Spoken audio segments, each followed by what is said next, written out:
어떤 사람이 연애 편지를 쓰고 있습니다. 나는 당신을 사랑합니다. 세상 누구보다 당신을 사랑하고 내 생명 다하도록 사랑하겠습니다. 모든 것을 다 바쳐 당신을 사랑합니다. 내 사랑은 절대 변하지 않습니다. 아무튼 구구절절히 계속해서 사랑한다고 고백을 썼습니다. 그렇게 하고 나서 편지 끝에 추신하면서 쓰기를 만약 우리가 헤어지게 되면 이 사진은 돌려주세요. 이 편지는 신빙성이 있을까요, 없을까요? 보나마나죠. 사랑한다고 고백하면 뭐합니까? 만약에 헤어지면 돌려주세요. 그러는데 오늘 본문 말씀 보게 되면 사도 바울이 자기의 모든 사역을 마치면서 마무리를 짓는 구절이에요. 그러니까 이 마지막 구절에 어떻게 적었느냐에 대해서 우리는 불가피하게 살펴보아야지만 됩니다. 개인적으로 저는 이 구절, 특히나 7절에 있는 이 구절은 굉장히 낯이 익어요. 왜냐하면 저희 아버지 묘비에 써 있는 글귀가 이겁니다. 성경 구절 쓰면서 그래 열심히 달려갔었었지 하면서 그 구절을 택했던 기억이 있고 요즘도 성묘를 가면 그 구절을 읽습니다. 아닌 게 아니라 장례식에 이 구절을 가지고 설교를 할 때도 있습니다. 그러나 우리는 오늘 한번 본문을 꼼꼼히 살펴보는 가운데 어떤 것을 지금 사도 바울이 말하고 있나 그것들을 먼저 좀 깨달아 볼 필요가 있을 것 같아요. 6절에 나와 있는 전제와 같이 내가 벌써 부어졌다. 여러분 전제라고 하는 것은 여러분들도 아시다시피 하나님께 제사를 드리는 것들 방법들 중에서 거제와 요제는 흔들어서 드리는 건데 이 제사는 전제는 액체를 부어서 드리는 거예요. 그런데 그것을 갖다가 부어서 드릴 때 제물의 희생과 헌신의 의미를 담고 있습니다. 생각해 보십시오. 전제를 이렇게 붓습니다. 전제로 이렇게 물을 붓는데 포도주를 붓는데 그것을 갖다가 찔끔찔끔 붓는 게 아니라 한꺼번에 이렇게 확 부어버리게 되는 것이죠. 오늘 본문에 있는 전제와 같이 내가 벌써 부어졌다. 이 말은요. 활시가 떠났다라는 느낌과 똑같아요. 내가 하나님을 위해서 내 인생의 마지막 한 방울까지 주를 위하여 쏟았다. 우리가 이런 표현을 쓰잖아요. 마지막 한 방울까지 내가 최선을 다했다. 그러니까 여기서 전제와 같이 내가 벌써 부어졌다라고 하는 말은 내가 하나님 앞에서 내 인생의 마지막 진액을 이제 짜내고 있는 거예요. 지금 이 상황이 언제입니까? 바울의 전도 여행 가운데 지금 이제 복음을 전하다가 감옥에 갇혀요. 감옥에 갇히는데 제가 전에도 말씀을 드렸었지만 바울이 로마 감옥에 2번을 갇힌 것으로 보고 있는데 그 중에 지금 2번째예요. 이제는 그에게 다른 소망은 없어요. 하지만 오늘이 마지막이 될지 모르는 그러한 상황 가운데 바울이 얘기하는 겁니다. 지금까지 디모데에게 많은 권면을 하지 않았습니까? 그러면서 말을 하는 겁니다. 나는 이제 마지막 진해까지 주를 위해서 다 부었다. 내 인생에 최선을 다했다. 그 말입니다. 빌립보서 2장 7절에서도 동일한 비유를 하지요. 만일 너희 믿음의 제물과 섬김 위에 내가 나를 번제로 드릴지라도 나는 기뻐하고 너희 무리와 함께 기뻐하리니 여기서 느낌이 어떤 건가 하면요. 이런 겁니다. 내가 주를 위해서 충성을 했어요. 그러면 그 발자취가 남아있던지 많은 사람들이 그것을 보면서 대단하구나 이렇게 인정을 해줄 만한 족적 그만한 어떠한 남는 게 있다 그랬을 때는 인간적으로도 서운하지 않을 수 있습니다. 그런데 전제라고 하는 것은 물을 붓듯이 부어버리면 끝나는 거다 보니까 주를 위해서 마지막 한 방울까지 부었어요. 이 말은 빌립보서 방금 읽었던 2장 7절의 말씀처럼 전제로 드릴지라도 나는 기뻐할 것이다. 앞에 어떤 내용인가 하면요. 전제로 부어서 내가 아무런 소득 없이 소비된 것처럼 보일지라도. 재단에서 물을 붓습니다. 떨어져요. 끝난 겁니다. 남아있는 게 아니에요. 색깔이 있는다거나 고여있는 게 아니라 그냥 부어 떨어지는 겁니다. 그렇게 내가 아무런 쓸모 없는 것처럼 내가 부어졌을지라도 내 인생이 의미가 있고 내 인생이 큰 열매를 맺고 사람들이 기억할 만한 그러한 인생이 아니라 전제와 같이 그냥 물 한 번 이렇게 찌그른 것처럼 내 인생이 그렇게 쭉 다 빠져버리고 내가 그렇게 주님 앞에서 모든 것이 부어져 버린 그 상황. 지금 사도 바울의 고백입니다. 자기에게 지금 남은 게 하나도 없어요. 아까도 말씀드렸죠? 두 번째 감옥에 있다고. 잘 살다가 하나님을 위해 충성을 한다고 이것저것 뛰어다니고 가말리엘 문화에서 말씀 배우고 또 철학을 하면서 꿈을 꿨을 것이고 그렇게 컸으면 됐을 텐데 예수를 만나고 나서 인생이 변했어요. 처음에 주를 만나니까 너무 뜨겁지요. 그러한 가운데 그는 복음을 전하기 시작합니다. 복음을 전하면서 간 곳마다 교회를 세웠습니다. 사람들 때문에 그 고생을 하지만 그는 누구에게 도움을 받는 것보다는 오히려 자비량으로 자기가 밤낮으로 수고하는 가운데 그 고생을 했고 이제 좀 세웠나 했더니 투닥투닥 싸워요. 이제 말씀으로 좀 세워놨나 싶으니까 자기 고집대로 싸워요. 열심히 말씀 가르쳐놨더니 이단의 사조가 들어와서 막 집어삼키려고 해요. 이러한 망령된 것들이 막 교회를 막 할 때마다 애끓는 마음으로 기도하고요. 찾아가서 다시 세우고요. 그 고생을 했어요. 그래서 소아시아에 많은 교회들을 세웠죠. 그런데 바울에게 남은 게 뭡니까? 마지막 한 방울까지 자기의 최선을 다해서 자기의 사욕을 하나도 챙기지 아니하고 주를 위해서 죽어가는 그 순간까지 열심히 달려가고 먹는 것 자는 것 그냥 다 뒤로 한 채 한번 집회 시작했다 그러면 막 2박 3일 하고 막 듣던 사람이 졸아서 떨어질 정도로까지 그렇게 말씀을 열심히 전하고 수고하고 자기 것 다 쏟아붓는데 지금 바울에게 남은 게 뭡니까? 아무것도 없어요. 구별을 해야 됩니다. 하나님의 나라, 하나님의 입장에서 많은 것들이 남았어요. 아니 교회의 입장에서는 많은 것들이 세워졌고 많은 것들이 온전해졌습니다. 많은 것들이 아름다워졌어요. 그런데 바울에게는 남은 게 있습니까? 없어요.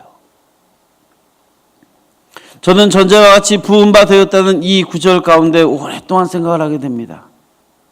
과연 나는 어떡하는가? 흔적이라도 남고 뭔가 기념비적으로 뭐가 있을 때 만족했던 난데 하나님 때문에라고 말을 하지만 그냥 의미 없이 전제와 같이 그냥 부어져 버리게 되면 나는 기뻐할 수 있을까? 그렇지 않더라고요. 약간 다른 시각에서 보겠습니다. 전제와 같이 이렇게 무의미하게 부어진 것 같은 이 느낌이 사도 바울이 이후에 달려갈 길을 다 간 것을 얘기하고 생명의 면류관을 기대하는 모습이 나와요. 그런데 디모데후서 원래 여기까지 했어야 되는데 제가 앞에서 끊었는데요. 6장 그러니까 우리가 오늘 읽었던 디모데후서 4장에 읽었던 본문 8절까지고요. 뒤에 가게 되면은 16절에 이런 표현이 나옵니다.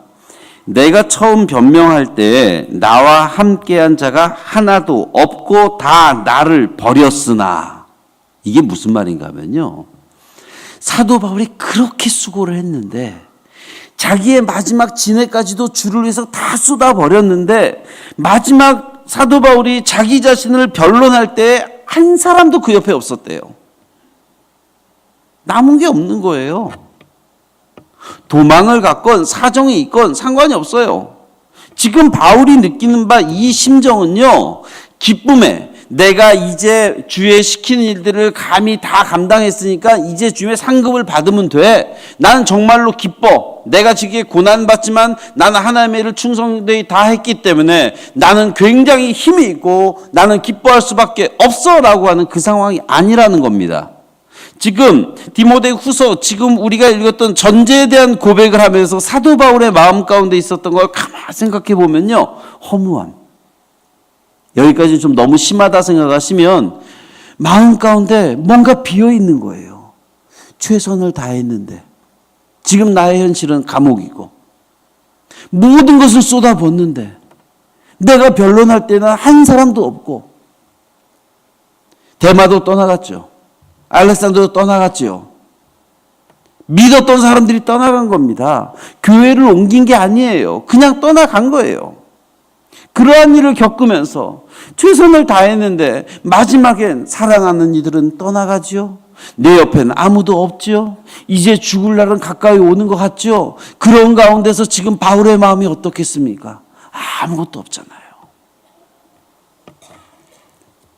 바울이 얘기하는 바 전제와 같이 벌써 내가 부어졌다라고 하는 것은 이제 내게 남은 것은 아무것도 없습니다예요. 나는 주를 위해서 모든 것을 쏟았고 지금 나에게는 아무것이 없습니다. 그리고 또 말합니다. 나의 떠날 시간이 가까웠습니다. 여기서 말하는 떠날 시간이 가까웠다는 건 뭘까요? 죽을 때를 얘기하는 거죠. 여기서 말하는 떠나는 시간이 이제 감옥에서 노임을 받아서 내가 자유한 자로서 이제 이곳에서 떠나갈 수 있구나 라는 이야기를 하는 게 아닙니다. 이제 죽음밖에 없구나. 자, 다 부어졌습니다.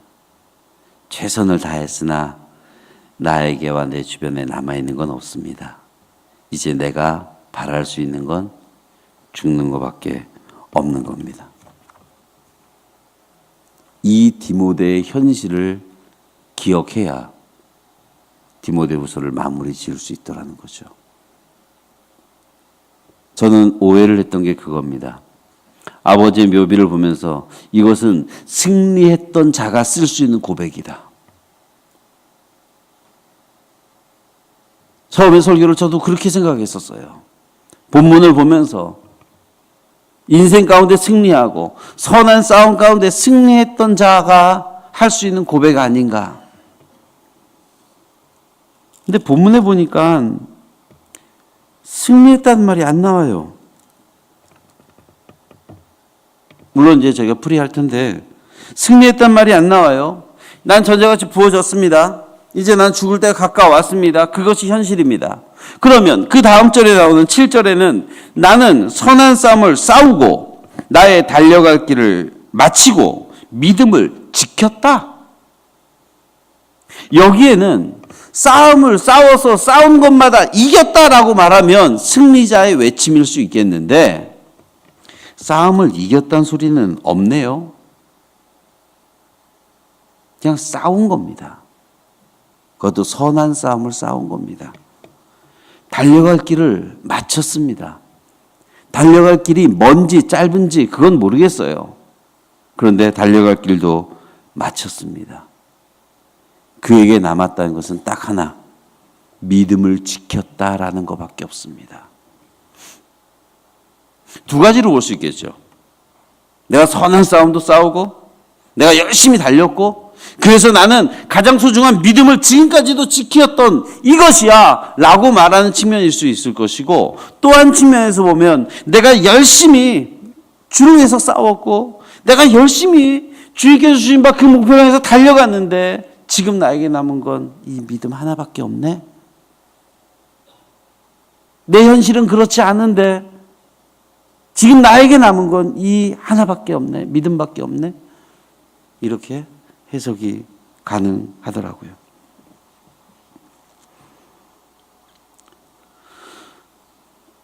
바울은 그의 삶 가운데서 선한 싸움을 싸운 게 맞습니다. 그래서 디모데 전서에서도 6장에서 믿음의 선한 싸움을 싸우라고 얘기했습니다. 여기서 우리는 기억해야 됩니다.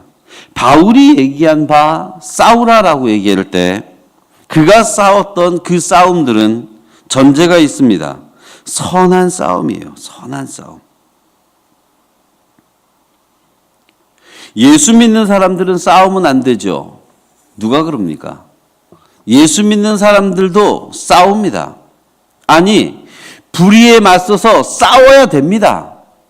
사단과 싸워야 됩니다. 그런데 그 모든 싸움에 있어서는 나의 성정 때문에 싸우는 것이 아니라 선한 싸움을 싸워야 된다는 것이 핵심입니다. 선한 싸움이 무엇인가 생각해 봅니다. 선한 싸움이라고 하는 것은 나의 유익을 위해서 싸우는 게 아닙니다. 단지 싸우는 걸 좋아하고 어떻게든지 트집을 잡아서 덤비고 누군가를 흠집내고 누군가와 끊임없이 부딪히는 것, 이런 싸움은 멈춰야 됩니다. 복음을 위해서 싸워야 될 때가 있습니다. 아니, 좀 더 우리의 삶과 밀접하게 말하면 복음 때문에 싸워야 될 때가 있습니다. 타인과 싸울 생각 말고 스스로가 먼저 싸워야 됩니다. 그리고 그 믿음을 내가 지켰으면 이제 내가 몸담고 있는 공동체 가운데서도 끊임없이 그곳에서의 유익과 그곳의 외침과 우리는 싸울 수 있어야 됩니다. 이 선한 싸움은 기분에 따라 싸우는 게 아닙니다. 하나님의 명령 때문에 싸우는 것입니다. 선한 싸움이란 한마디로 얘기하면 선으로 악을 이기는 싸움을 얘기합니다. 그러므로 여러분, 선한 싸움에 이기느냐 지느냐의 문제를 한번 생각해 봅시다. 교회 안에서 선한 다툼이 있을 수 있겠죠. 그런데요, 선한 싸움이라고 하는 것은요, 승자가 그것 때문에 교만하지 아니하고 패자가 그것 때문에 패배감을 느끼지 않아요. 믿음의 선한 경주라고 하는 것은 그런 것입니다. 우리가 하나님 앞에서, 말씀 앞에서 선한 싸움을 한다는 것은 승리자가 진 사람을 짓누르는 게 아닙니다. 믿음의 선한 싸움을 싸우는 사람들은 졌다 그래서 내 인생이 끝난 것처럼 내 믿음은 아무것도 아니야 라고 하면서 속상해하지 않습니다. 가만 생각해 보니까 선한 싸움이라고 하는 것은요, 이기고 지는 거의 문제가 아니라 싸울 때 내가 그 선함을 이루기 위하여 애를 썼는가, 어떤 싸움을 싸우느냐가 훨씬 더 중요합니다. 이기고 짐은 하나님의 뜻입니다. 이기고 짐은 하나님께 달려 있습니다. 그것을 인정하는 겁니다. 그러한 가운데, 그 싸움 가운데 참여하는 것, 이것이 옳은 것입니다. 우리 이룬교회 사는 성도 여러분들이 선한 싸움을 싸워서 나는 이겨야지, 아니요, 지는 경우가 훨씬 더 많을 겁니다. 세상 가운데서 말씀 들고 살아가려고 애를 써도요, 그 말씀대로 순종하면서 내가 이긴 경험보다 맨날 싸우면 져요.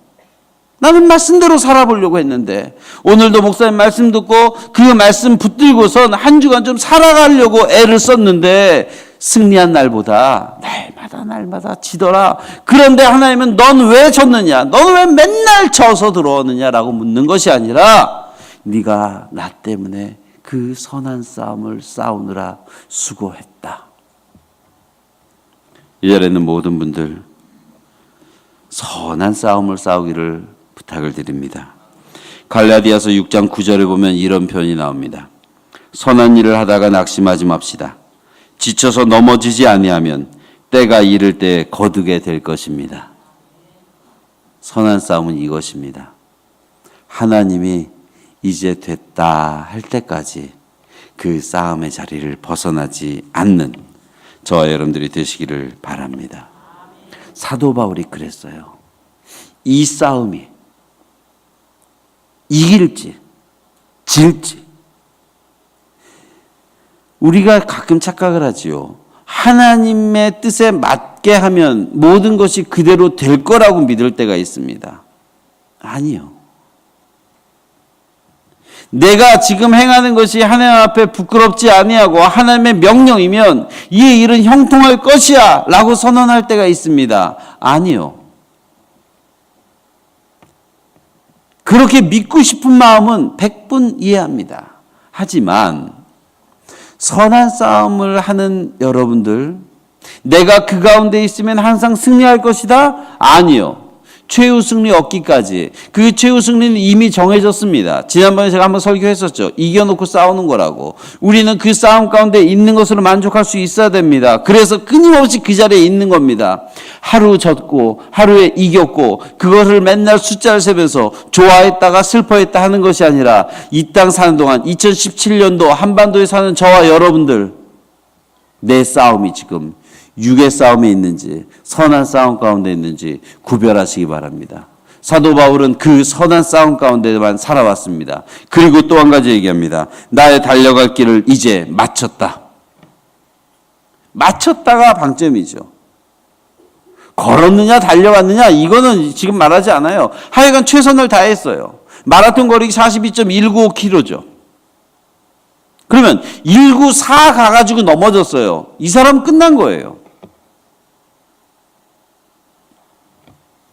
사도 바울이 복음을 전하고 열심히 사역을 했고 감옥에서 있었고 태형도 맞고 여러 가지 고난을 당했습니다.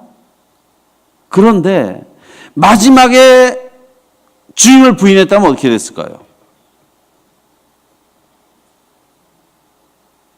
물론 쉽게 대답할 수 있는 건 아닌 것 같습니다. 2월 달에 개봉을 하는 한 영화가 있는데 침묵이라는 영화더라고요. 엔도 슈야코가 지었던 그 소설을 영상으로 옮긴 건데 그걸 우연치 않은 기회에 봤어요. 아직 개봉 안 했습니다. 거기서는 또 다른 질문을 하게 돼요. 간략하게 얘기하면 그거죠. 한 신부가 일본에 복음을 전하러 들어갔는데 그 훌륭한 신부가 배교를 했다는 소문이 들려오는 겁니다. 그래서 이 페레라 신부를 찾기 위해서 제자들이 찾아 들어가요. 우리 스승이 그럴 일이 없다. 근데 현장에 가보니까 그의 흔적을 찾지 못해요. 그러면서 복음을 전하는데요. 예수를 믿었다는 이유로 한 마을이 그냥 싸그리 다 전멸을 당하기도 하고요. 예수 믿은 사람들 골라내가지고요. 바닷가에 밀물 들어올 때 기둥 박아놓고 십자가 박아놓고 거기다 묶어놓고요. 바다에 물에 쓸려서 죽기도 하고요. 태워도 죽이고요. 막 묶은 다음에 물에 떨어뜨려도 죽고요. 막 그런 일이 벌어집니다. 그래가지고 이 신부가 기도라는 거예요. 하나님 어떻게 해야 됩니까? 근데 대답을 안 한대요. 그래서 제목이 침묵이에요. 여차저차해서 마지막에 그 페레이라를 만납니다. 그러면서 얘기를 하지요. 결국은 차라리 나를 죽이면 나는 예수 때문에 순교할 거라고 했었을 거라고. 근데 사람을 거꾸로 매달아 놓고요. 이게 나무로 채워놓고 여기다가 바늘로 칼로 상처를 내서 피를 한 방울씩 떨어뜨려서 말려 죽이는 거예요. 누구를? 상관없는 다른 사람들을 매달아 놓고. 당신이 이 예수 이 상을 밟지 않으면 너는 괜찮은데 얘네들을 죽이겠다라고 얘기를 해요. 그 질문 앞에서 페레라 신부가 차라리 내가 지옥 가겠다고 고백을 하고 밟았던 거예요. 나머지는 얘기하면 안 돼요.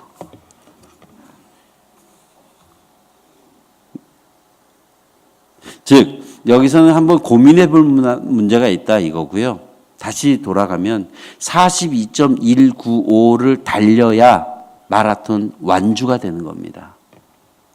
내 인생 살아오는 동안에 지금까지 믿음 생활 잘하셨더라도 이번 주 한 주 한번 망해 보십시오. 끝입니다. 우리가 사도 바울의 고백을 얘기할 때 나는 나의 달려갈 길을 마쳤다라고 얘기했을 때 저는 이 말이 너무나도 부러워요. 왠지 아세요? 아, 다 달렸구나. 믿음은 기록 경기가 아닙니다. 믿음은 그 경주를 주님과 함께 시작해서 주님과 함께 그 나라에 들어갈 수 있느냐? 과연 그것을 완주할 수 있느냐? 이 경중인 것 같아요. 사도 바울이 지금 고백하는 건 그거예요. 내가 얼마나 많은 교회를 세웠는지, 얼마나 많은 사람들에게 복음을 전했는지를 자랑하는 게 아니라 지금 인생에 정말로 아무것도 남지 않은 가운데 사도 바울의 고백.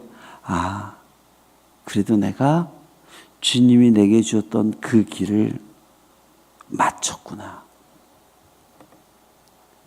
이러한 아름다운 고백을 저와 여러분들이 인생 마치는 날, 하나님, 내가 주님과 함께 이 경주를 마치게 해주시니 감사합니다. 이러한 감사가 있기를 간절히 소원합니다.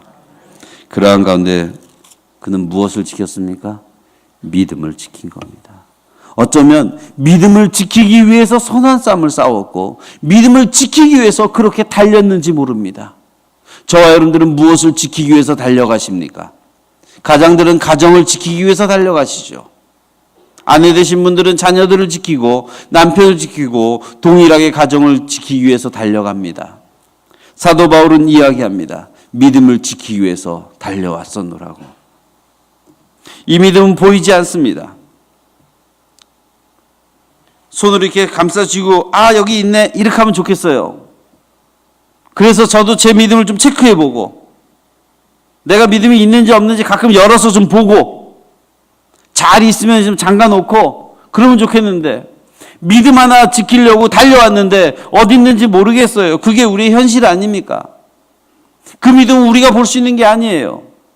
벌거벗은 임금님처럼 착한 사람만 눈에 보인다 이런 거짓말하는 게 아닙니다. 믿음은 여러분들에게 있으나 믿음이 있는 자만 착한 자들만 그 믿음을 볼 수 있습니다. 이렇게 말하면 제가 이단이 됩니다. 그대로 하시려고 그랬죠. 그러면 이단 됩니다. 믿음은 우리가 볼 수 있는 게 아닙니다. 제가 믿음을 지켰습니다라고 바울이 보여줄 수 있는 것도 아닙니다. 그 근거가 뭡니까? 바울이 믿음을 지켰다라고 말할 수 있는 근거는 없어요. 그 근거는 뭔지 아십니까? 믿음을 지킨 근거는 믿음인데 그 다음 절에 나오게 되는 내가 이 경주를 마쳤어요. 내가 선한 싸움을 싸웠어요. 이제 내가 믿음을 지켰어요. 그 증거가 뭡니까? 이제 이후로 나를 위하여 면류관이 예비되었답니다. 이것을 믿음을 지킨 것의 결과예요. 참 이상하죠. 믿음을 지킨 결과 하나님이 내게 의의 면류관을 주실 것입니다. 곧 의로우신 재판장이 그날에, 지금은 아니에요. 지금은 감옥에서 외롭게 죽어가는 거예요. 지금의 현실은 예수님 때문에 순교하는 거예요. 죽는 거예요. 그 죽음의 고통 앞에서 덜덜 떨고 있는 현실이에요. 그런데 사도 바울이 믿음을 지킨 후 뭐라 그럽니까? 지금이 아니라 그날에 내게 주실 것입니다. 주님이 왕 되시는 날, 주의 나라가 이루어지는 그때 주의 나라에서 내가 그것을 받을 수 있을 것입니다. 이것은 나에게뿐 아니라 주의 나타내심을 사모하는 모든 자, 즉 저와 여러분들을 포함한 모든 자에게 주어지는 약속이라고 이야기합니다. 저는 이 부분을 보면서 마지막으로 이렇게 정리하고 싶습니다.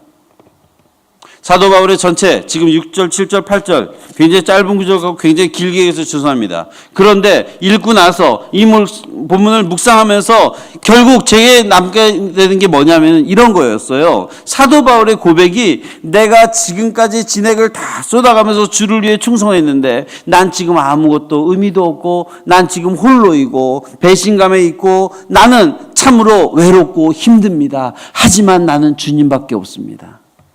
내가 이렇게 지켜왔는데 내가 이렇게 지킨 것으로 인하여 사람이 내 옆에 있는 것이 아니라 내가 그날에 주님을 인하여 면류관 받을 것 때문에 내가 기뻐합니다. 멋있어 보이죠. 저도 감동했어요.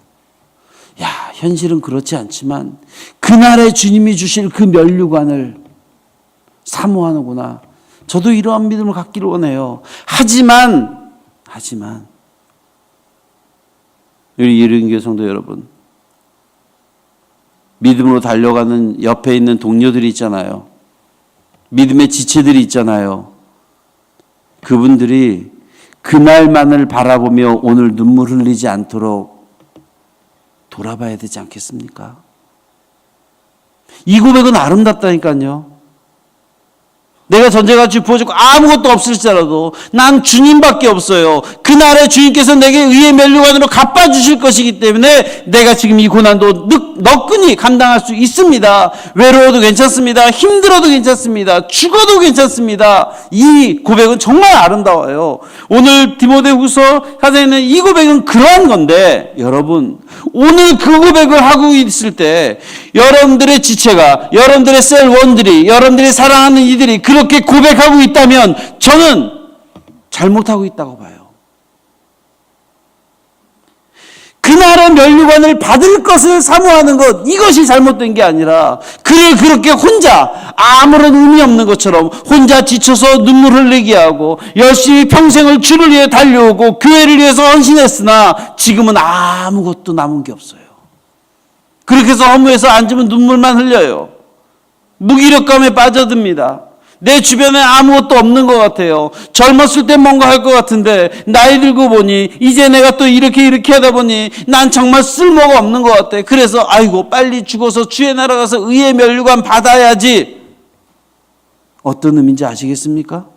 의의 면류관을 받는 그 믿음이 틀린 게 아닙니다. 여러분, 그러한 허무한 가운데 바울이 감옥에 있을 때 느꼈던 그 외로움, 홀로 있음에 있어서의 그 안타까움을 적어도 이 자리에 함께 예배하는 지체들이 느끼지 아니하도록 먼저 여러분들 손 내밀어 주십시오.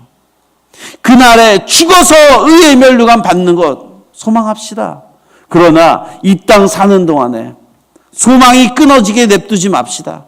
혼자 외로워서 내가 이제 아무것도 없구나, 전제같이 부어졌구나 한숨 쉬는 사람들이 있지 아니하도록, 당신이 믿음 생활하는 것이 정말로 의미가 있습니다. 당신이 있어서 힘이 났습니다. 당신이 이렇게 기도하셨기 때문에 우리가 이러합니다라고 함께 고백할 수 있고, 혼자서 감옥에서 눈물 흘리는 게 아니라, 혼자 집에서 어찌할 바 모르고 한숨 쉬는 게 아니라 서로가 좀 그를 위해서 손 내밀어 주고 그를 위해서 위로해 주고, 그래서 하늘나라에서의 면류관뿐 아니라 이 땅에 사는 동안에도 기쁨을 누리면 되지 않습니까? 이 땅에 사는 동안에도 하나님 때문에 만족할 수 있으면 더 좋지 않겠습니까? 그러한 나눔의 은혜가 우리 가운데 넘쳐나기를 주의 이름으로 부탁을 드립니다.